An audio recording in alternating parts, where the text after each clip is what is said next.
expérience, on va prendre un peu de temps de dépouiller ça. Avec les collègues qui utilisent Clearline qui viennent du SDIS 84, c'est Avignon si ma mémoire est bonne, c'est Vaucluse si ma mémoire est bonne, qui travaillent au sein d'un consortium qui s'appelle les NASIS, qui regroupe plusieurs organismes de formation des services départementaux et d'incendie de secours de différents départements. Et donc l'idée c'est sur Clearline, ils vont vous expliquer un peu tout ce qu'ils ont mis en place au travers d'une formation prépa concours. Christophe, je te laisse la parole. Bonjour à tous. Donc, je suis Christophe Chauzereau, je suis capitaine de sapeurs-pompiers professionnel au sein du SDIS de Vaucluse. Je suis en charge de l'ingénierie de formation depuis 3 ans, depuis 1 an au sein de l'école. La pédagogie ou tout du moins le numérique, c'est pas forcément mon cœur de métier. J'ai quand même une tendance un peu pédagogique, c'est ce qui m'a amené à occuper les fonctions que j'occupe aujourd'hui. Je vais laisser mon collègue se présenter. Bonjour à tous, donc je suis l'adjudant Steve Bessella, donc du SDIS de Vaucluse, également à l'école départementale des sapeurs-pompiers du Vaucluse. Donc j'épaule Christophe dans la tâche du développement numérique sur la plateforme donc les NASIS, au sein plus particulièrement du SDIS 84. Donc avec vous pour présenter la prépa concours que nous avons montée pour les différentes donc la préparation donc, du concours qu'il va y avoir dans la France. Voilà, alors comme Christophe nous a demandé de vous présenter un petit peu cette aventure, puisque quelque part c'est un peu une aventure qui fonctionne plutôt particulièrement bien, puisque actuellement nous sommes à 3800 inscrits. Qu'est-ce que c'est que ce projet? En fait, au sein des sapeurs-pompiers, depuis maintenant 5 ans, il n'y avait pas eu de concours de pompiers professionnels sur le territoire national. Le concours de sapeurs-pompiers professionnels, c'est un concours qui est ouvert soit par la voie interne, soit par la voie externe, et qui comprend un certain nombre d'épreuves. Les épreuves, ce sont des épreuves type QCM, CROC, selon les concours, et une épreuve de dictée. Donc ça, c'est l'épreuve qu'on appelle de préadmissibilité qui permet entre guillemets, de rentrer dans le premier entonnoir pour après passer les épreuves sportives et le final, les épreuves orales. Donc en fait, un engouement assez fort au sein du territoire national, puisqu'il n'y avait pas eu de concours depuis 6 ans, et qu'en fait, il y a une grosse pression en termes de renouvellement de postes sur le territoire national. Donc en fait, il était estimé à peu près 4000 places ouvertes au titre du concours sur le territoire. Ça, c'est la situation au niveau national, et dessus n'est pas non plus exprimé les dom-toms, qui sont particulièrement également présentes dans cette conjoncture particulière.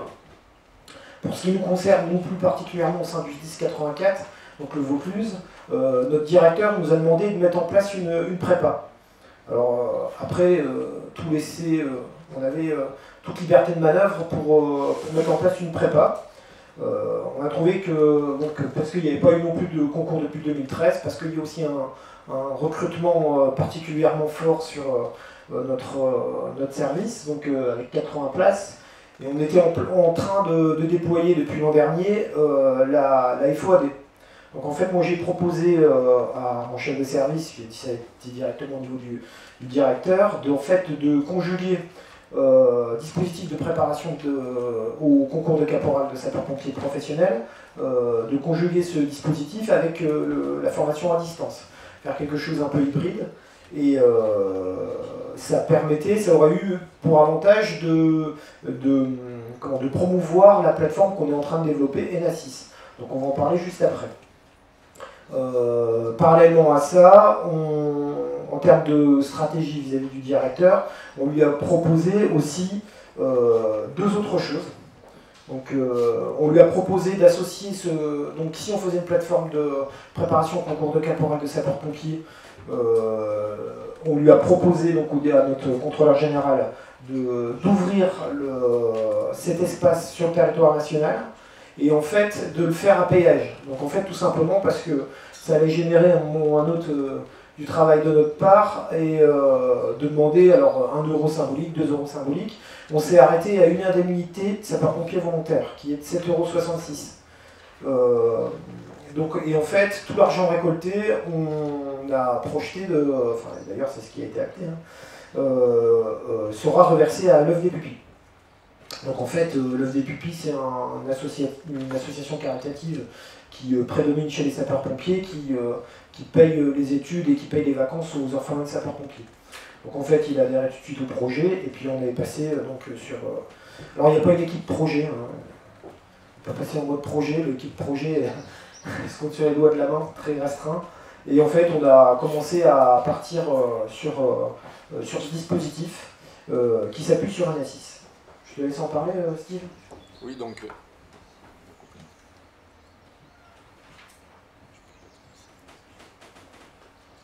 Donc pour la plateforme Enasis, donc c'est vrai qu'on n'est pas parti d'une base vierge.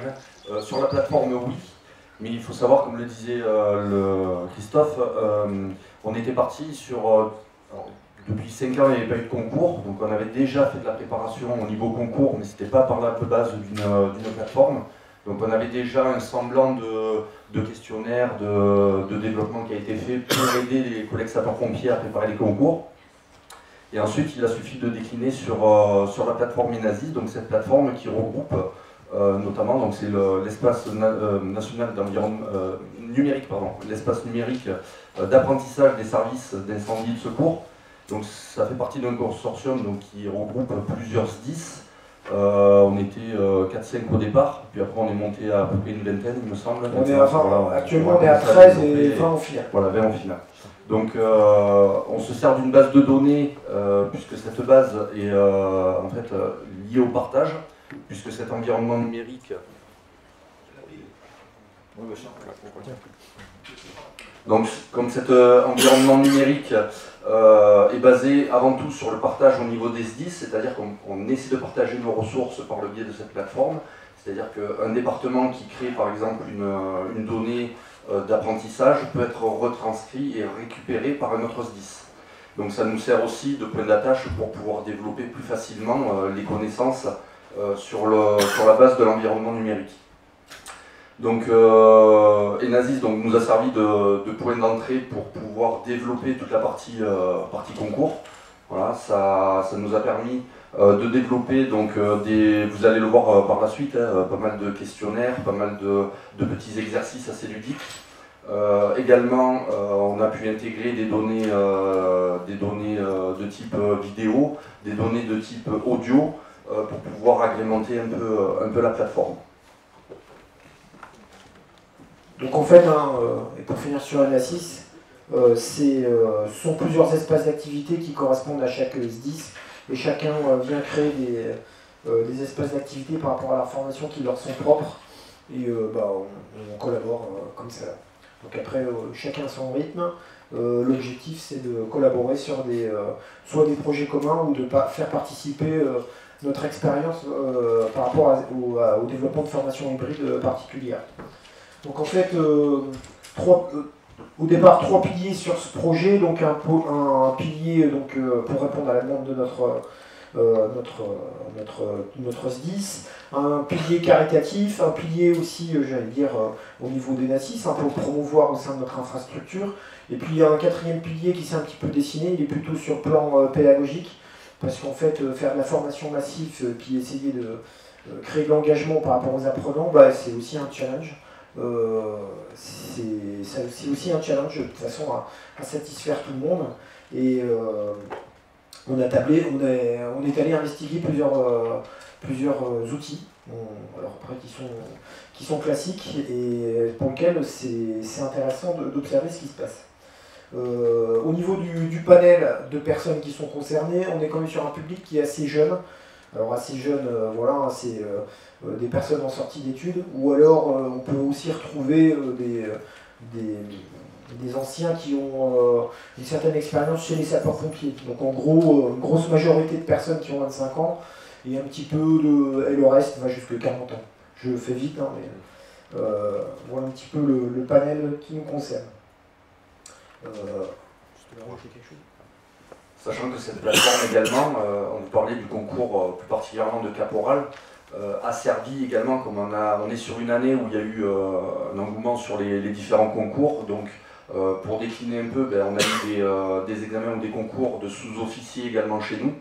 Donc ces personnes-là qui préparaient ce type de concours ont pu également profiter de la plateforme pour pouvoir également se préparer aux différents QCM ou crocs qu'ils auraient à faire, notamment lors des examens. Et également, ça a permis, par rapport aux officiers également, de pouvoir partager d'autres données pour justement ceux qui préparaient les concours au titre d'officier. Alors, comment on a décidé de décliner le dispositif? Donc deux choses, un aspect com et un autre un aspect pédagogique, comme je viens de l'expliquer. En termes de rétro-planning, le concours a été ouvert au mois de février, inscription jusqu'à mi-avril, je crois, début des épreuves, 24 mai. Donc en fait, début des épreuves le 24 mai.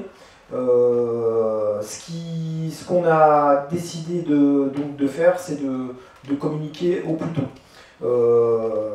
Comment on a communiqué? Tout simplement via, juste avant Noël, on a ouvert une page Facebook, classique, je vous ai dit, on est sur une population assez jeune, une page Facebook, un site internet qui est dédié, alors c'est pas un site internet, c'est une page web créée sur Claco, avec un paramétrage particulier qui en fait au final nous fait sortir de l'environnement Claco avec les outils en termes de FOAD et donne l'illusion, en fait, ça va donner un portail d'accroche, une mire. On a fait un teaser avec le contrôleur général et le président de l'union départementale de façon à promouvoir le dispositif, et on a envoyé ça sur les réseaux sociaux, et derrière il y a une grosse répercussion. On a fait parallèlement à ça un flyer qui explique un petit peu le quand, quoi, comment, où. Avec, au départ, on visait, compte tenu du fait que, en fait, qu'on partait un petit peu sur l'inconnu, sur Flyers, on avait mis, on prépare aux épreuves du concours interne, donc c'est-à-dire l'épreuve du croc, donc questionnaire réponse ouverte et courte, et l'épreuve du dictée. En fait, on s'est fait vite prendre à partie par la communauté qui nous disait mais pourquoi vous ne préparez pas non plus aux épreuves de mathématiques, puisqu'il y a des épreuves de mathématiques pour concours ouvert, externe, pardon. Et en fait, très rapidement, on s'est dit on y va, quoi, parce que c'est pas, ça fait un peu effet boule de neige, et on a développé aussi des activités, en mathématiques. Donc 2 problèmes de mathématiques au niveau brevet des collèges. Ça se fait assez rapidement en termes de conception. Bon, après, par contre, toujours se garder un petit peu de souplesse par rapport à la conception et à la mise en ligne, mais on est à la 10e semaine aujourd'hui du dispositif de préparation, on est en flux tendu complet, quoi. Enfin, on y arrive, hein, mais on est en flux tendu maintenant. Voilà. La marche que l'on avait avant, on l'a plus. On prend des vacances à Dijon. Voilà, donc en termes de stratégie de com, Facebook, une page internet, un teaser et un flyers qui ont été faits en amont, et voilà, ça a matché. Après, on a fait vivre la plateforme Facebook avec des petites iconographies, donc ouverture des inscriptions. Donc, quand on a ouvert les inscriptions le 15 janvier, on a pris un tsunami. Donc en fait, parce que, alors après je ne sais pas le retour d'expérience que vous avez sur Claco, mais on a on regardera tout à l'heure la courbe, mais en fait ça a généré beaucoup d'inscriptions au premier jour, donc en fait on n'a pas saturé la banque, on n'a pas saturé le serveur. Par contre, quand on faisait des inscriptions massives, il n'aimait pas trop, donc on était obligé de faire différemment. Donc voilà, on a communiqué pas mal sur les réseaux sociaux. On a associé aussi des choses qui étaient un peu hors contexte, puisque parallèlement au concours de caporal, il y a le concours de sergent, il y a le concours de lieutenant actuellement. Donc en fait, on a essayé un peu de taper sur tous les tableaux. Comme je disais tout à l'heure, au niveau de la com, qui est un peu particulièrement lié à l'aspect pédago, on a essayé vraiment d'être présent, enfin de ne pas concevoir la plateforme comme un espace où en fait on va aller, on pourra uniquement consulter des ressources, mais en fait un espace où il y a de la vie, quoi. Alors comment faire créer de la vie, comment mettre de la proximité dans le dispositif en distanciel. On a essayé de travailler là-dessus indirectement. Hein. Il y a des gens qui travaillent là-dessus aussi pédagogiquement. On a essayé de le faire nous, de façon pragmatique. Donc en fait on avait fait des petits teasers. Chaque semaine on faisait un teaser. On faisait un petit teaser, donc on expliquait le qui, quoi, comment, où, et puis on donnait des conseils. Comme si on faisait un petit peu du coaching, on donnait des conseils. Donc on envoyait ça sur les réseaux sociaux, donc après, on n'est pas des professionnels. Moi, quelqu'un m'a dit, je suis sûr que tu finiras pas acteur au cinéma.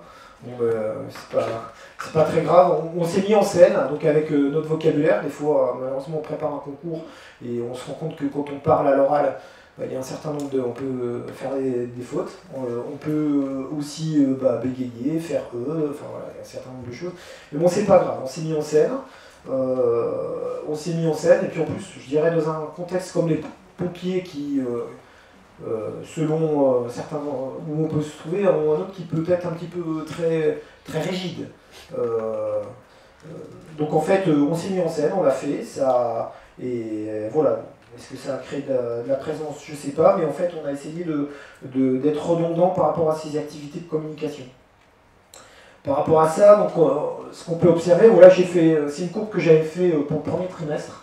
En fait, avec les impacts de chaque communication sur Facebook, avec le nombre d'inscriptions. Donc c'est par jour. Alors je ne sais pas si vous voyez tous, si vous comprenez tous, mais en fait moi ce que je trouve quand même intéressant, c'est que dès l'instant où on commençait un peu à mettre soit de la pression ou avoir des messages qui sont un peu particuliers sur les réseaux sociaux, derrière il y avait un effet bascule sur les inscriptions. Donc en fait, comme je vous disais tout à l'heure, le premier jour on était à 251 inscriptions, ça a descendu et en fait on voit par exemple quand il y a eu la mise en ligne du Flyers, on a eu un pic d'inscription. Quand on a mis en ligne le teaser, pareil, à la première semaine de formation et ainsi de suite. En fait, il y a vraiment eu un effet bénéfique de Facebook sur les inscriptions au niveau du dispositif. Oui, donc sachant qu'au départ, il y a beaucoup de personnes qui ne l'ont pas pris au sérieux sur le fait qu'on avait communiqué avant.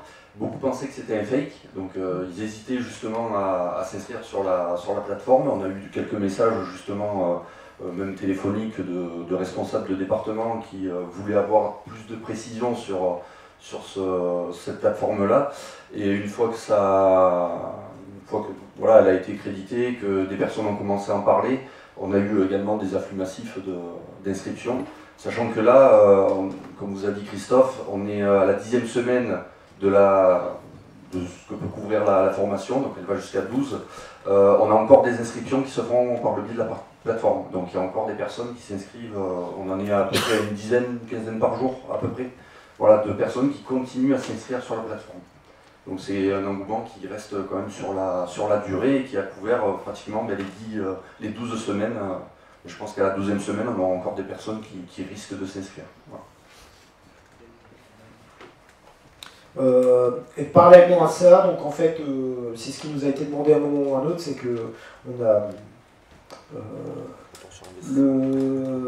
comme le dispositif commençait un petit peu à pas mal s'étendre, on a été amené à faire un bilan hebdomadaire à nos différentes instances représentatives pour leur expliquer un petit peu ce qui se passait parce que ça commençait à faire un peu du bruit. Donc on faisait un bilan hebdomadaire chaque semaine avec les faits marquants sur la plateforme, l'évolution du nombre d'inscrits, la répartition territoriale des différentes personnes. Donc actuellement, voilà, on est à 3800, il y a une représentation partout sur le territoire, d'hommes comprises avec formation militaire concernée également. Voilà.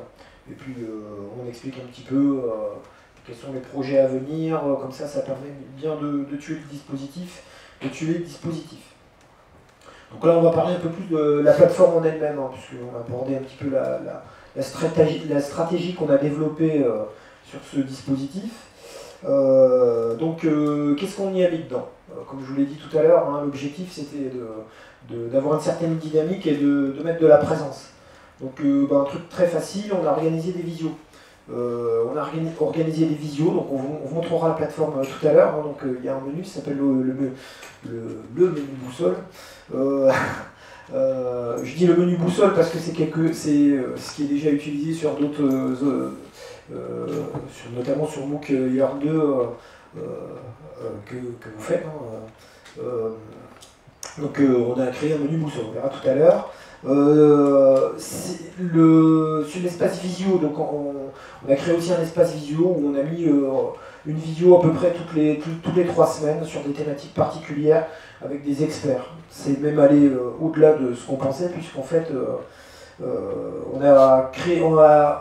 à la 2e semaine on a créé un sondage de façon à interagir avec les stagiaires, la communauté, hein, pour leur demander qu'est-ce qu'ils pensaient de la plateforme, donc on en parlera tout à l'heure, qu'est-ce qu'ils aimeraient voir développer. Et en fait, ils nous ont tous, de façon unanime, répondu on aimerait de la culture administrative, connaissance des institutions judiciaires, et ainsi de suite. Donc bon, on a dit, allez, on va faire une conférence, une visio sur la culture administrative. Donc on en avait fait une sur la préservation des traces et indices en situation opérationnelle, on en avait une autre sur la défense extérieure contre l'incendie, on avait une autre sur les phénomènes thermiques, on a dit on va faire culture administrative. Et comme on était allé actuellement au sein du territoire national, il y a quand même une grosse campagne de communication et de sensibilisation par rapport aux gestes de secours. On était allé faire une formation au tribunal de grande instance d'Avignon.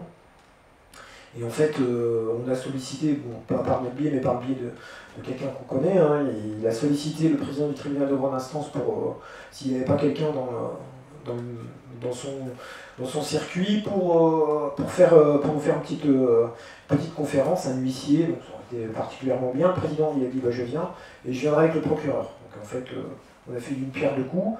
Les visios, voilà, ça a été très bien. 4 visios sur 12 semaines. Qu'est-ce qu'on peut dire des visios? C'est que les visios en direct, donc en direct, ça a mobilisé donc, sur une communauté à peu près de 3800 apprenants, ça a mobilisé 200 à 200 personnes en direct. Et après, par contre, à la relecture, on est à 500-600 personnes. Donc il semble que ce soit plutôt positif.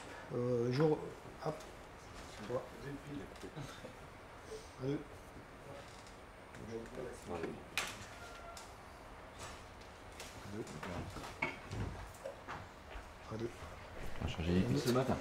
On parle de trop.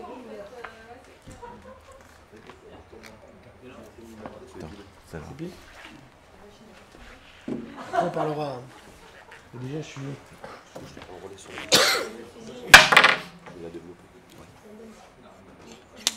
Explique comment on l'a fait.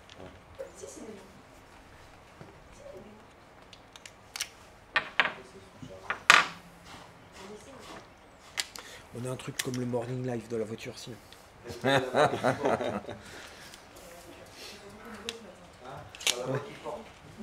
Non mais en plus là j'ai des allergies donc il vaut mieux.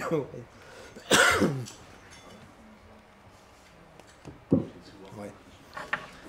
Je laisse alors visio, donc comme je disais, hein, 500 personnes à la relecture, donc plutôt pas mal. Je laisse la parole à Steve qui va rajouter notamment par rapport à l'aspect technique. Donc aspect technique pour ces visios, donc tout simple, hein, comme nous a dit Christophe tout à l'heure, on s'est servi de ce qui existait et on l'a adapté sur la plateforme Enasis. Donc on est parti sur une base de YouTube Live pour créer ces visios. Voilà, donc avec un système de caméra que l'on a, qui ressemble similairement à celle que vous avez devant vous là. Donc système de caméra pour filmer les conférenciers. Ensuite, on avait décliné plusieurs PC, donc un PC pour tout ce qui était gestion des diaporamas que présentait le conférencier, un PC pour gérer toute la partie enregistrement de la partie visuelle, donc par le biais de la plateforme YouTube Live, que l'on a intégré donc dans la partie, donc dans un onglet que l'on a créé, onglet visio au sein de la plateforme. Et en parallèle de cette visio, toujours pareil sur YouTube Live, on a décliné un chat pour avoir un chat en direct Alors, on avait du présentiel en salle, on avait à peu près une centaine de personnes qui étaient dans la salle de conférence où il y avait le conférencier en direct, et on proposait un chat en direct par rapport à ceux qui le regardaient de chez eux, de partout en France, de chez eux. Ils pouvaient interagir en direct avec les conférenciers. Donc on avait quand même, là, c'est moins ressenti, ça se ressentira tout à l'heure quand on développera une autre partie, à savoir que sur la partie YouTube, lorsqu'on fait de la saisie de données vidéo, on a quand même un délai de cryptage qui est fait. Donc on avait un retour image entre le direct et ce qu'on avait sur la plateforme qui était environ équivalent à 30 ou 40 secondes. Donc pour une visioconférence, ça n'avait pas trop d'impact puisque les personnes qui posaient leurs questions, notamment, on pouvait retransférer les questions pratiquement en direct et de ce fait, ils pouvaient interagir en direct avec les conférenciers. Donc ça a été relativement apprécié puisqu'on a eu des retours par le biais de cette plateforme chat. On a eu des retours comme quoi les participants qui étaient chez eux à regarder la visioconférence étaient justement très intéressés par le fait d'avoir eu une plateforme chat en direct avec le conférencier sur place. Après, au niveau technique, c'est vrai qu'on était, on était un peu plus nombreux, on n'était pas que deux à faire tourner la technique. On était pratiquement 4 voilà, pour gérer la totalité du dispositif, tout ce qui est préparation. On a également, de notre département, eu des partenaires privilégiés au sein du SDIS, notamment les personnes de la DSI, voilà, qui sont venus nous développer toute l'installation numérique avec toute l'installation visio et au niveau sonore également de cette plateforme pour la visioconférence. Ouais. Direction des systèmes d'information, en fait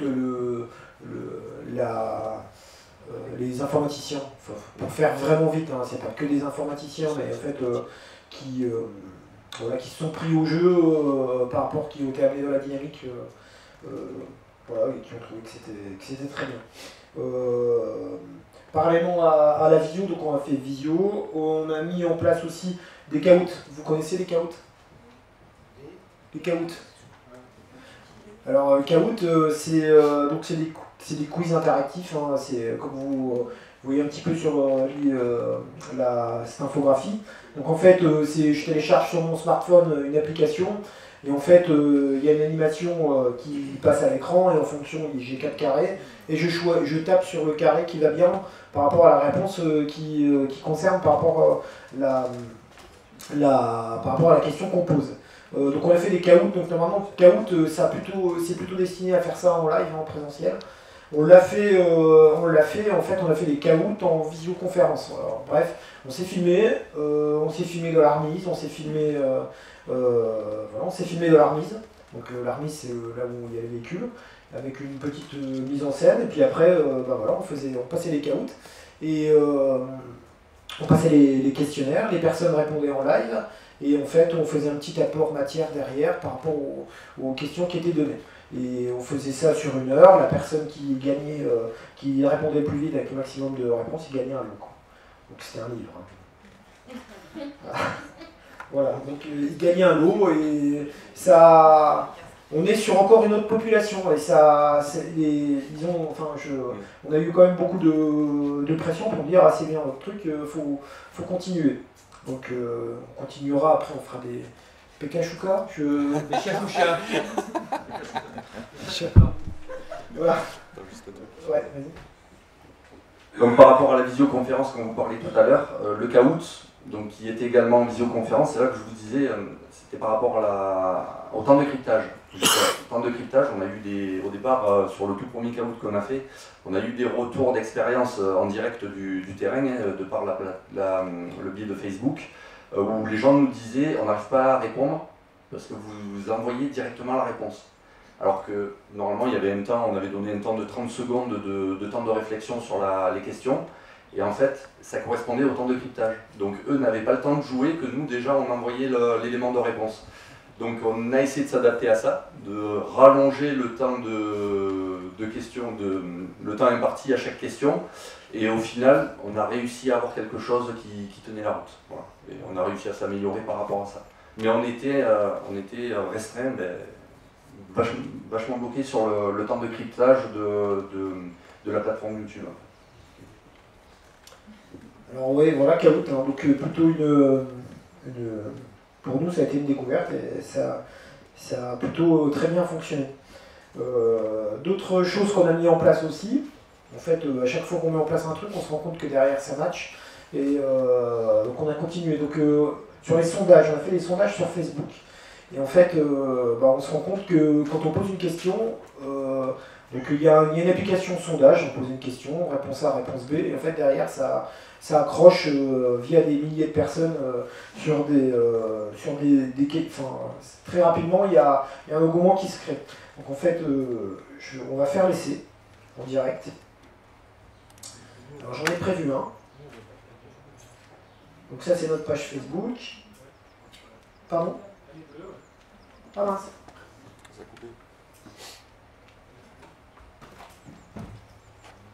Ah, c'est bon.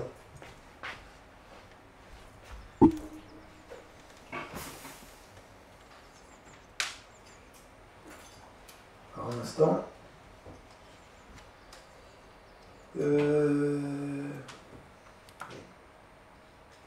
Bon, ça c'est une question qui est très technique, qu'on a préparée hier soir. Donc c'est combien de binômes un contrôleur aérien peut-il gérer? Ouais. Donc voilà, je vais la publier. Et puis on va regarder ce qui se passe. On va faire la même avec les demi de mêlée. Ouais. On va regarder ce qui se passe au fur de... Hop.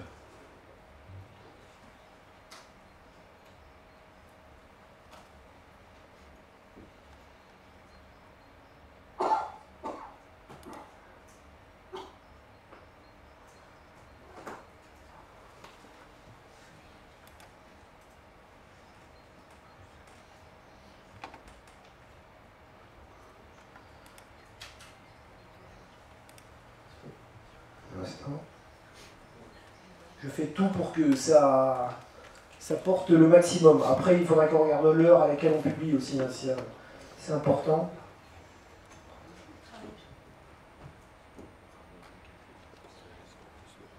Ouais. Donc voilà, là on a les votes là. Vous voyez les votes?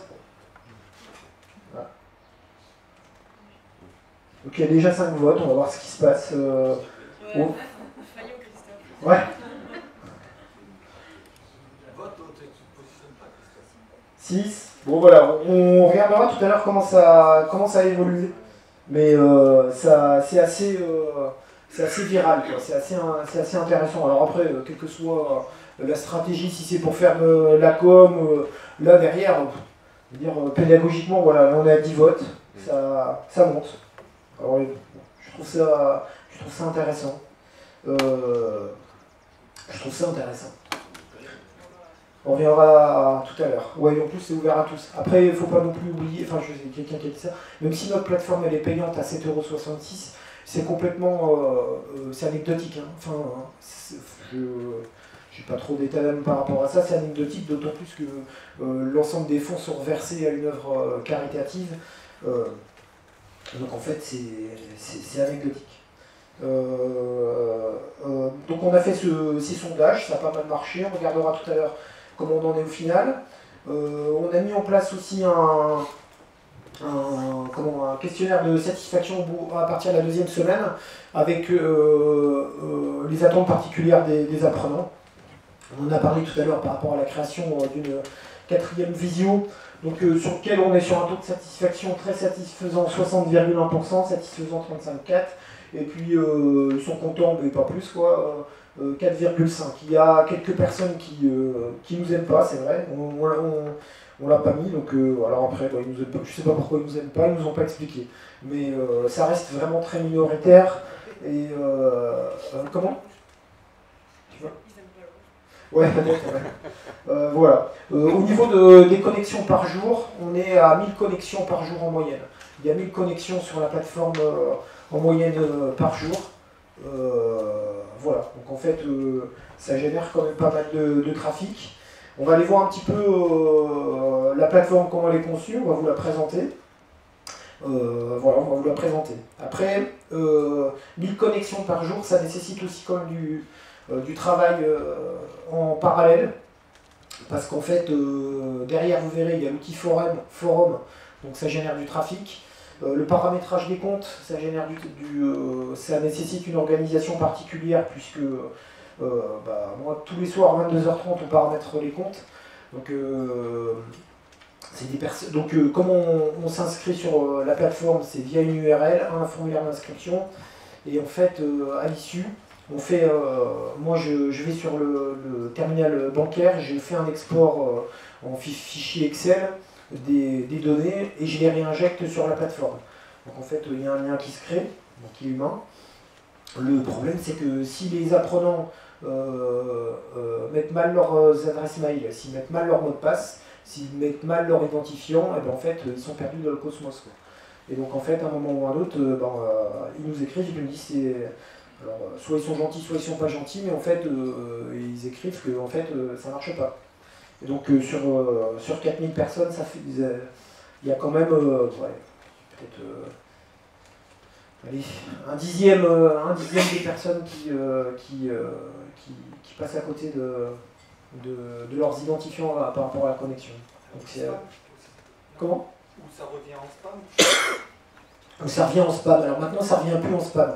Parce qu'en fait, les premières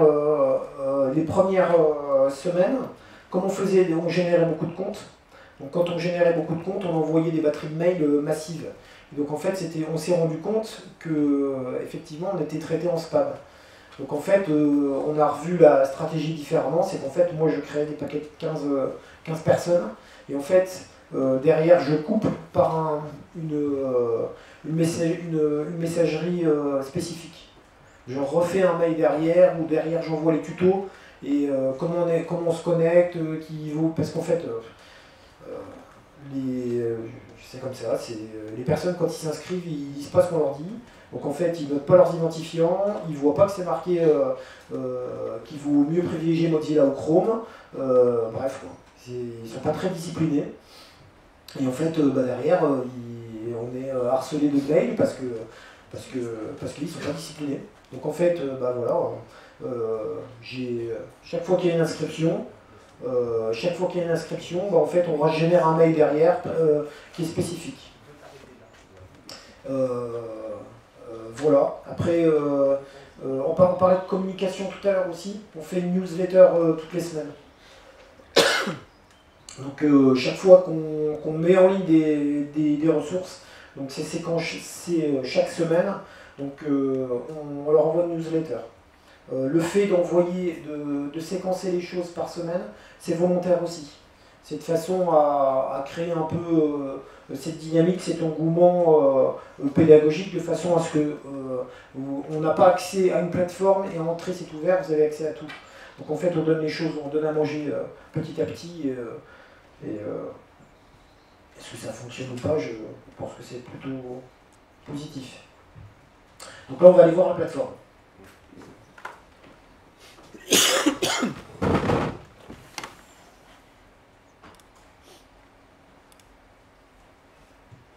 a 56 votes. Bon, il y a 56 votes sur le post qu'on a mis sur Facebook.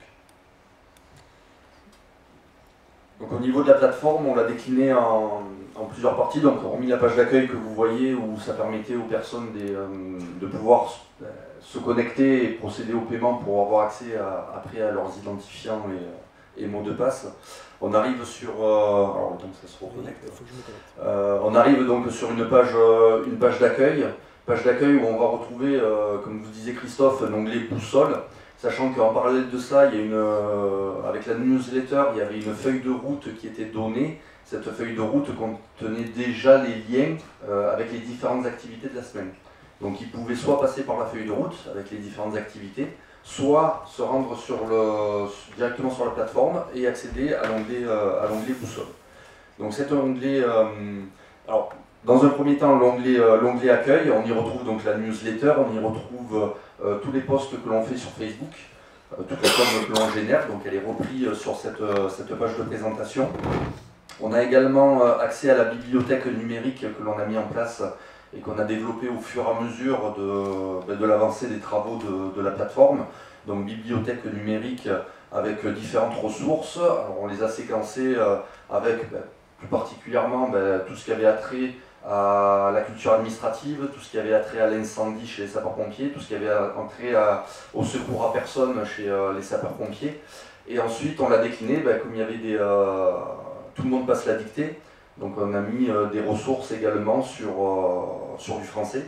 On s'est fait aider dans le département par un professeur de français d'un collège de Cavaillon, c'est ça, collège de Cavaillon, qui est venu en présentiel et qui nous a aidé aussi à distance à développer toute la partie donc, français dans cette plateforme. Également, on a mis des ressources et on a surtout créé des ressources pour les mathématiques pour aider, comme on a développé par la suite, on a étendu la plateforme à ceux qui passaient le concours en externe. On a dû faire des petits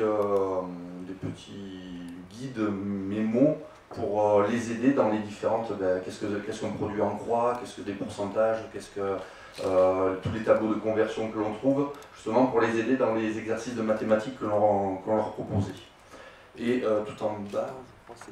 Je vais essayer de... Je vais me repasser. Je trouve qu'il est long, raison. Je vais me repasser sur moi. Excuse-moi. Donc ensuite, on avait toute une partie où il y avait des informations diverses que l'on faisait passer voilà, sur de la documentation diverse que l'on a pu faire passer.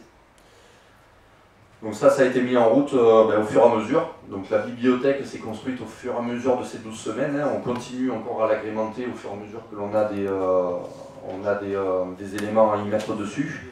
Et chaque questionnaire, alors on verra, on rentrera dans un des questionnaires après, chaque questionnaire, donc il y a un élément de réponse qui est donné, et cet élément de réponse, on s'est forcé à mettre à chaque fois un lien qui se répercute sur ce que l'on donne en élément de réponse. C'est-à-dire qu'ils ont soit accès à ce qu'on a dans la bibliothèque, donc ça les répercute sur un document qu'il y a dans la bibliothèque, qui s'ouvre de suite sur une autre page, soit ça les répercute sur des sites internet. Alors la problématique avec les sites internet, on a eu un gros travail lorsqu'on a fait ce type de conception, c'est les droits, il fallait que tous les documents soient libres de droit, donc généralement on se répercutait sur des documents qui étaient issus soit des ministères, parce que les ministères on peut y avoir accès assez facilement à cela, il n'y a pas besoin de dégager de liberté de droit, et on s'est beaucoup appuyé aussi sur les réseaux, notre réseau Enasis, des différents SDIS qui font partie du consortium, et également la plateforme intranet que l'on a développée au sein de notre SDIS de Vaucluse. Donc ça c'était pour toute la partie accueil avec la bibliothèque de ressources. Ensuite on a l'onglet boussole. Donc le forum peut-être. Forum, allez, le forum. Donc onglet forum. Donc forum, on s'est voulu un forum collaboratif, on l'a bien fait passer dans nos messages, notamment lorsqu'on faisait les teasers, dans les tout premiers teasers que l'on a fait. On a dit aux différents participants de la plateforme que cet espace n'est pas un espace où on n'y retrouve que de la documentation, où il faut que lire, où on fait du bourrage de crâne. Non, ce n'était pas le but de la plateforme. Comme l'a dit Christophe, on a essayé d'humaniser au maximum. Et en passant par des forums, donc un forum par thématique, un forum de maths, un forum de français, un forum sur l'incendie, un forum sur le secours à personne, un forum sur toutes les questions diverses qui peuvent se poser, avec au sein du SDIS des personnes qui nous ont suivis pour administrer ces différents forums. C'est-à-dire qu'on a un administrateur à chaque forum qui suit le forum assez régulièrement, donc on peut répondre aux questions pratiquement, je dirais, du jour au lendemain aux questions qui sont posées. Et on l'a fait également en sorte que ce soit collaboratif entre les participants de la plateforme. C'est-à-dire que certains participants de la plateforme, ils ont très bien compris le jeu, ils s'auto-corrigent sur des questions qui sont posées. Bien sûr, par derrière, ça nous implique à avoir une veille quand même, on va dire pédagogique, de valider ou pas ce qui a été dit entre les différentes personnes qui travaillent en collaboration. Ça c'est important en fait. Parce qu'ils ont besoin d'un moment ou à un autre d'avoir un papa ou une maman, enfin c'est un peu caricatural, mais Ils nous le reprochent si, de toute façon, si on n'est pas là pour mettre un point final, dire la bonne réponse est merci Jonathan, voilà, on se le fait reprocher. Donc à un moment ou à un autre, c'est intéressant la communauté, comment elle se construit, c'est qu'en fait, même sur la relecture, on avait prévu au départ de faire un comité de relecture. Le comité de relecture, la première fois, il a mis 3 semaines à nous rendre copie alors qu'il fallait que le deadline c'était une semaine. Donc on a dit bon, on va passer autrement. Donc la communauté de relecture, à la limite, je dirais, c'est les internautes. En fait, dès l'instant où on publie, en l'espace de 4 heures, on a tous les bugs ou les erreurs qu'on a fait, faute d'orthographe, faute de fond, qui remontent, et puis après on corrige. Alors après, c'est pas... Mais de toute façon, indirect, ils participent à la construction du dispositif. Après, voilà, au niveau des forums, c'est très actif. On arrive à les gérer, mais peut-être pas avec le niveau de performance qu'on voudrait en termes de délai de temps, quoi. Mais voilà, on répond à toutes les questions et en fait, c'est très. Ce qu'on observe aussi, c'est qu'ils sont très pointilleux. En fait, ils se font des nœuds au cerveau sur des choses. À la limite, on s'en fout, quoi. Ou alors ils vont déterrer des trucs. Mais bon, voilà. Donc en fait, ils arrivent même à mettre en tension des vérités qui sont des vérités. Bon, voilà. Donc c'est intéressant. Et par contre, derrière, c'est clair et net qu'on se rend compte qu'il faut qu'on soit fixé sur le dispositif. Ça nous a appris à relativiser aussi. Ouais. Ça nous a appris à relativiser aussi. C'est vrai. Page d'accueil, on est bon. On voit aussi que sur la page d'accueil, on fait un petit... ça, c'est l'export texte de la newsletter que l'on fait chaque semaine. Avec la petite vidéo, on envoie une petite vidéo chaque semaine. On vous montrera rapidement tout à l'heure. Menu boussole. Le menu boussole, en fait, le menu boussole, c'est la synthèse de toutes les activités par semaine, tout simplement. Où on peut retrouver la feuille de route ici. Voilà, donc ça c'est la feuille de route avec un petit peu de texte, de nouveau les activités, le conseil de la semaine avec qu'est-ce qui serait intéressant à lire en termes de ressources, et puis une petite vidéo qui explique la semaine. Donc on a décliné ça pour les deux types de concours, externes et internes. Donc ils ont sur la même feuille de route toutes les activités, à eux après de se calquer à ce qu'ils vont passer comme épreuve. Sur cette feuille de route également, on faisait la publication donc, des visioconférences qui auraient lieu cette semaine-là, des caouts qui auraient lieu cette semaine-là, ou des différentes activités qui étaient en plus des activités de questionnaire et de prépa. Voilà, et là on va passer donc on est sur l'espace visio, tout simplement, avec c'est tout simplement l'intégration des flux vidéo de la chaîne YouTube. C'est tout simple à faire. Et en fait, c'est tout simple à faire. Et en fait, derrière, il y a on a dépassé les 100 votes. D'accord. Oui, parce que t'as partagé. Non, pas forcément. Non, même pas. Je vais le faire. Ouais.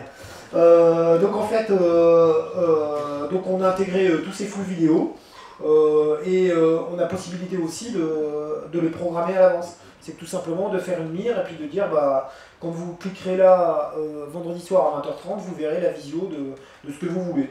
Alors bon voilà, hein, c'est typiquement, je vais vous montrer ça, c'est les caouts, c'est ce que je vous disais. Que la dernière fois, donc aujourd'hui, les opérationnelles sont décrites dans le GNR LSPCC. 3, 4, 5 ou 6. Donc ça c'est une question qui a créé quelques discussions sur notre forum au sein de la plateforme. Ça va peut-être être l'occasion pour que l'adjudant BCLA nous apporte un guide national de référence relatif au mode de sauvetage en protection. Un petit peu plus tard, donc c'est le GNR l'utilisation des lances. Bon voilà, un peu typiquement. Pour les mots Une autre question, 11 sur 27. À quoi correspond le code danger 268? Facile. Gaz explosif, gaz toxique et corrosif, gaz extrêmement toxique et gaz liquéfié inflammable. 2 personnes. Allez, ça doit être tu, hein. C'est le genre de questions qui sont très opérationnelles. Il faut connaître son code, ses codes de danger. Et vous voyez là par exemple, on voit les chiffres qui répondent à gauche, de questions. À droite, pardon. Et ça a du sens. On voit les personnes qui répondent en direct. Ils ont peur de se perdre. Non, en fait, non, après par contre je rigole, mais typiquement pour un pompier, 134 personnes, allez. C'est important de ça. Enfin, ça vous paraît peut-être. Non, mais c'est important. C'est un signe visible qui nous permet d'appréhender une situation opérationnelle. C'est clair et net. Hein. Et connaître ces chiffres, tout de suite, ça nous permet, si on est face à un gaz inflammable... Allez, gaz toxique et corrosif, 146 personnes, 2 personnes gaz explosif, 6 personnes... Donc 146 personnes avaient donné la bonne réponse. Et gaz liquéfié inflammable pour 12 personnes. Ok, donc, bah écoute, Axel, c'est à toi. Donc, bon, voilà. Ça, c'était les caouts. C'est les caouts en live. On trouvait que c'était rigolo. Mais, et puis, ça a bien marché. Ça va être... qu'est-ce que je peux vous montrer plutôt? Ça, c'est la visio, donc avec le... Donc tout simple, hein, un mode de fonctionnement qui est tout simple. Donc à chaque fois, on venait, on se présentait. Bonjour à tous. Voilà. Donc, bienvenue. Je passe. Mettre en œuvre l'application de la loi. Donc le pouvoir exécutif, c'est lui qui est détenteur du pouvoir réglementaire, donc sous l'autorité du Premier ministre et des ministres. C'est eux qui élaborent les règlements qui ont pour finalité de mettre en œuvre les dispositions de la loi. Alors en termes de stratégie, on s'est rendu compte que quand on faisait une conférence à un public, il n'y avait pas forcément de questions et en fait, c'était pas forcément interactif. Donc on a dit la prochaine fois, on préparera des questions, on aura les questions au public et on tronquera la visio, enfin la conférence de façon à créer une certaine émulation parce qu'ils étaient très très passifs, quoi. Ça fait 2h26 de discours là, vous avez fait? Ouais. Bizarre. Ouais. Non, par contre, non, parce qu'en fait, on a fait un caout aussi avec le proc. On a fait un caout, non, tous les 5 minutes, il y avait un caout avec le proc. Et en fait, donc c'est un peu... vous montrez. Alors ce qu'il y a... Ouais, ils le veulent, mais pour Et vous, le les gars. procureur de la République le suit. Alors ce qu'il y a, c'est que les personnes les plus actives en question, c'était ceux qui étaient sur le chat et non pas les personnes qui étaient en présentiel dans la salle. Non, Et on n'accepte aucun amendement et qui peuvent venir brut. Ou Par moitié, je pense. Je crois qu'il y a Bon.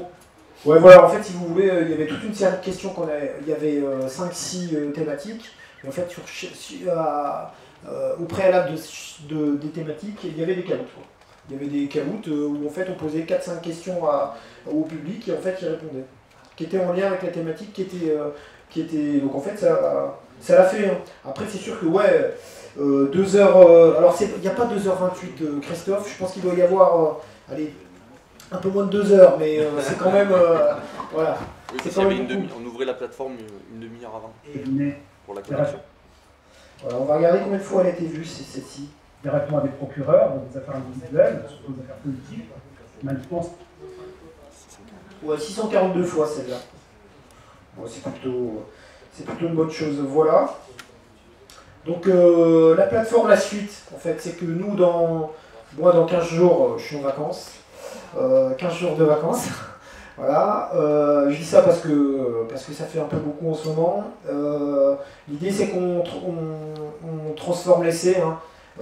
C'est-à-dire qu'on a proposé de faire une prépa orale. On avait pas mal d'idées par rapport à l'oral, que je trouvais séduisantes, mais en fait... Parce qu'il y a le concours en plusieurs étapes. Ouais, comme vous le disiez tout à l'heure, un concours, là on est préadmissibilité, donc avec le croc dicté, 24 mai 14h pour tout le territoire national, et après c'est les euros. Enfin après c'est le sport, et après c'est les euros. Donc le sport, nous ce qu'on a prévu, donc faire une prépa sport en ligne, ça me paraît un peu complexe. Donc on a on a quand même, puisque vous êtes tous directement ou indirectement en lien avec ce type d'activité, donc en fait on a prévu, donc ils ont, comme on leur avait mis à disposition des programmes d'entraînement sportif qui étaient faits par nos conseillers sportifs avec des petites séquences vidéo sur comment réaliser tel type d'exercice, tel type d'exercice, tel type d'exercice, l'accompagnement du coaching. Plan d'entraînement plus petite vidéo. Après, comme on leur a dit à chaque fois, chaque semaine, il y a un moment ou un autre, vous préparez la préadmissibilité, il faut travailler le fond, derrière il y a le sport qui va être très sélectif. Très sélectif. Alors pourquoi? Parce qu'en fait on a deux épreuves qui sont très sélectives, c'est la natation et le test du luc léger en course à pied. Où en fait les niveaux sont assez élevés maintenant. Voilà, donc en fait ça c'est clair qu'on les a prévenus. Mois de juin, nous ce qu'on fait en interne, donc au sein du 1084, on récupère tout le monde, toutes les personnes qui sont admissibles aux épreuves sportives, on les met à disposition de la filière sport. Et en fait, plan d'entraînement personnalisé, des séquences de sport pendant toute la période estivale. Et septembre, bon, bah, ma foi, il concourt et on verra ce qui reste. Avec ce qui reste, on ouvrira une plateforme donc, de prépa à l'oral. Donc l'idée, ce sera pareil, hein, QCM, Culture G, des questions d'environnement professionnel et de la méthodologie de l'oral. Avec des visios. On fera des visios aussi, on fera du caout, du Pekaouchouka. Péchakucha. Vous connaissez Péchakucha.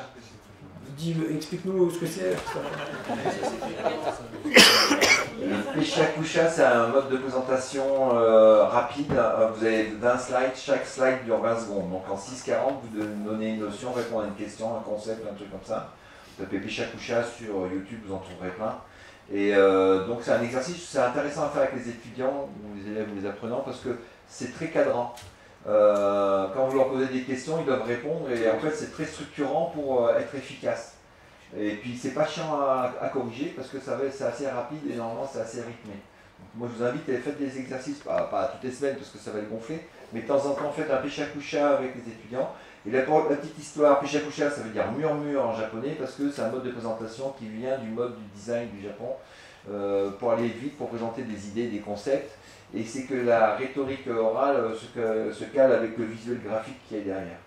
Et regardez les Péchakucha, il y en a des super sympas. Merci, donc voilà, ce sera pour l'oral, essayez toujours de trouver des activités pédagogiques qui sont innovantes et puis très ludiques. Voilà, on est à 146, bon ça va. Steve, des questions? Est-ce que vous avez des questions puisqu'on a fini? On va faire le café. Il y en a où il y a des cas. Donc par rapport à ce que vous avez développé, est-ce que vous pourriez nous donner une idée? D'abord, vous avez des intervenants extérieurs, donc profs de français, mathématiques, ainsi de suite. C'est des gens qui gratuitement sont intervenus pour vous ou financièrement? Alors, moi, pour le prof de mathématiques, il n'est pas très prof de mathématiques, hein, c'est lui. En fait, on n'est que deux. Avec tous les deux, on fait ça gratuitement. Le prof de français, c'est Steve vous l'a expliqué tout à l'heure. Moi, avant, j'étais en centre de secours à Cavaillon. Et en fait, j'avais mis en place une préparation présentielle pour les gars de ma caserne. Et j'étais allé au collège, j'allais toquer à la porte. Je lui ai dit, il n'y a pas un prof de français qui veut venir avec moi quelques soirs. Et en fait, il est venu. Bon, après, on est allé au restaurant. Enfin, voilà, mais, voilà. Il est venu. Et puis voilà, en fait, c'est quelqu'un qui a certaines valeurs citoyennes et en fait ouais, trouvé le projet que c'était bien qu'il y ait des jeunes comme ça qui suivent des cours pour voilà. Donc tout est, il n'y a pas d'enjeu financier aucun. Ma deuxième question, c'est vous êtes totalement libéré pour faire ça, vous avez des missions à côté, est-ce qu'au départ de la création vous avez été carrément missionné dessus pour le développer? Comment ça... Alors c'est toujours enregistré là. Attends, je vais arrêter alors. Voilà. Alors là, moi déjà